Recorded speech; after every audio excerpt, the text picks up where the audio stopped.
I remember the day our Daniel was born. John, Kathleen, James and I waited for news on a cold Kincastle morn.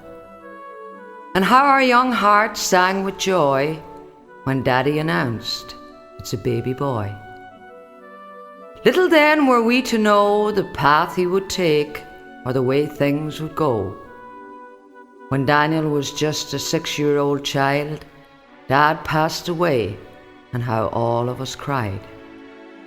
To think of the short time that he'd had to know that wonderful man who we all loved so. But even in sad times, Daniel had a way of easing our hearts with his laughter and play.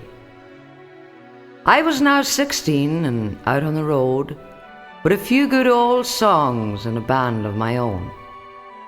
Now little brother, unimpressed, when I'd get home late would say, "I'll never sing," and I thought, just you wait.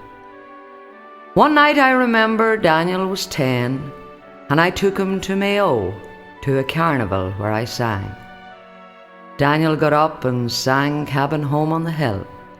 Everyone loved him, and it gave me such a thrill. The years quickly passed, and I now recall the day I went to visit Daniel, now at college in Galway.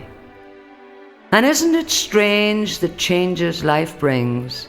Daniel looked at me and said, "Margaret, I want to sing." And as I watched him grow and sing and try to play my old guitar, I knew right then little brother had the makings of a star. And as I watched his progress, as he followed his dream, my prayers were always with him, hoping he'd succeed. But in my heart, you know, I never had a single doubt, for I believed so much in him, I knew it would work out. Now as I recall you, Daniel, as a baby, boy and man, no one could be as proud of you, Daniel, as I am.